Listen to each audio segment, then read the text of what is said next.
So on the May 2nd primary ballot, Canton City Schools have a pretty big issue for voters, and we have with us right now the president of the Canton Professional Educators Association, Paul Palomba. Good morning, Paul. Good morning. Thanks for having me. Talk about, first of all, we'll get right to the money and what the issue is that folks are going to see. Yeah, so if you don't mind, I'm going to kind of backtrack from 20 years ago. We were in the same position, and the citizens overwhelmingly decided that they would vote for this bond issue. It got us all brand new buildings, but even those buildings are now 20 years old, and so this is a rare opportunity for the taxpayers and the taxpayers are agreeing. It's not new taxes; they're just agreeing to continue to pay that, and then with the cost of things, if you can fast forward to now, so it's going to cost just a tiny bit more. It's going to translate into $19 a year extra. About $1.50 a month, if you will. It's a 4.3 mil bond. It's going to be for 36 years, and it's going to produce $60 million. And with that $60 million, we are going to build some new elementary schools. And the taxpayers, so the taxpayers have a rare opportunity to protect their investments in their neighborhoods, get brand new schools, keep their property, so that it's continue, it's escalating, and so that's a great opportunity. And then the neat thing too is sometimes when people pay taxes, they get unsettled because they look around, what did I get for my money? But in this case, you're going to be able to see what you got for your money, brand new schools. So we're very excited, and the community. This is about our community, our families, our future, and we couldn't be more pleased to bring this to the ballot.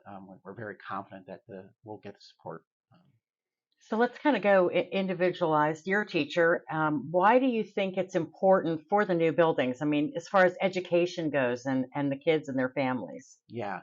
So, it's no different than everybody deserves the right to be educated in an aesthetically pleasing environment, free from, leaking roofs and drafty windows and old boiler systems. And so, a lot of the old buildings, that is a concern that sometimes people say, well, what's wrong with the old buildings? Well, in today's modern times, you can't bring fiber optics through some. It's just it's really not possible, and we have solid walls. You can't run ductwork, and so it's a great opportunity. And I think people, when you feel like you're being treated like a first class citizen, I think you can get a first class education that way too.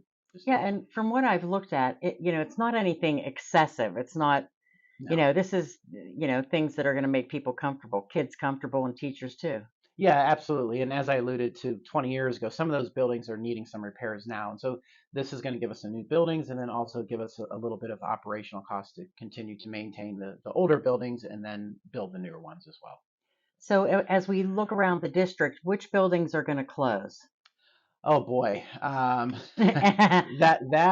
I'm going to leave up to Jason Dixon and Mr. Talbert, who so they have a good idea. It's not 100% certain yet which Hmm. buildings would close, but what we're really trying to do is shutter the old buildings that are roughly going on, boy, 100 years old, some of them. And so what we're trying to do is years ago, I don't know, not years ago, I shouldn't say that, but 3 or 4 years ago, we did an extensive study, and our community really wants their neighborhood schools back from grades 1 through 6, and that's what we're going to be able to do. So a short answer is I don't want to scare people in neighborhoods, and Right, we, right. we really don't know, but Canton City. One of the things we do is we do some studies to see which are we don't just randomly pick places to close, and so they haven't completely made up their minds on that yet. So I don't want to jump the gun and with that. But yes, Yeah. in general, it'll be some of the older buildings. Yeah. And you're a teacher, so you see this firsthand, and you talk about community. Some people say, it just doesn't feel like the old days. You know, do you think that this is going to be something that's going to help bring back that sense of community? Absolutely. If you're right. I mean, schools now become these mega centers, and we're not there, and thankfully we're not, because that can define a community, can define a neighborhood, and the teachers we get attached to. If you have kids, we're really reducing the transitions, because what we were doing is we were making a transition after kindergarten, and then after second grade, and then after fifth grade. And so this is going to give an opportunity to, back to your point, for 6 years, we're going to have the same kids in the same building. So it establishes a sense of community. We meet the parents and we get to see all of their children, and we kind of get to raise them for 6 years in a building. So that's what's exciting about kind of going Yeah. back to something traditional.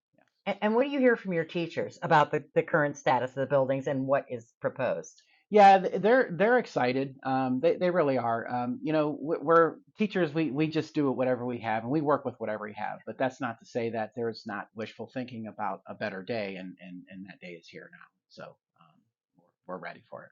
Yeah. And again, let's repeat the money part of it, because people say, well, how much is it going to cost me? What's that going to mean? As we said, not a new tax. Correct. Not a new tax. It's going to produce $60 million over 36 years, and it's going to cost the average homeowner. If you have a $100,000 home, it's going to cost you $19 a year, not A a month, a year. year. So Okay.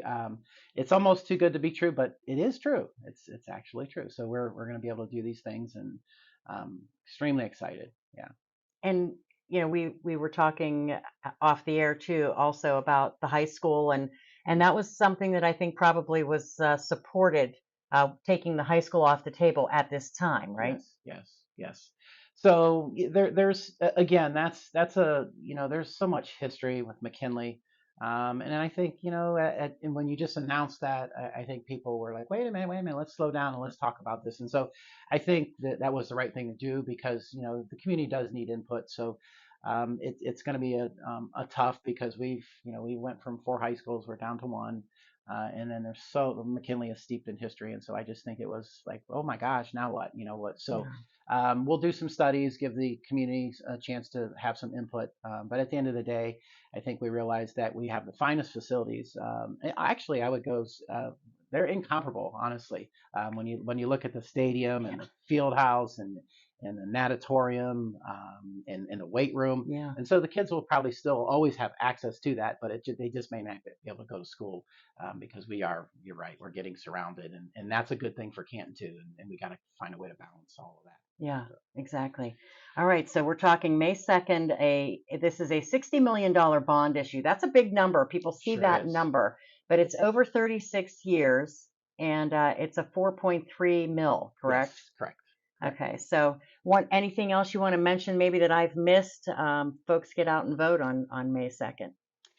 Yeah, just to get out and vote on May 2nd, and so far it's pulling pretty well. We're getting a lot of positive, and really the only thing that we just can't take for granted. We still got to get out and vote, and so that's really the point here. And the last final point I'd like to make is it's going to take. If we need this as a community, then we have to do our part on May 2nd, get to the polls. All right, Paul, thank you so much for coming in today. You're welcome.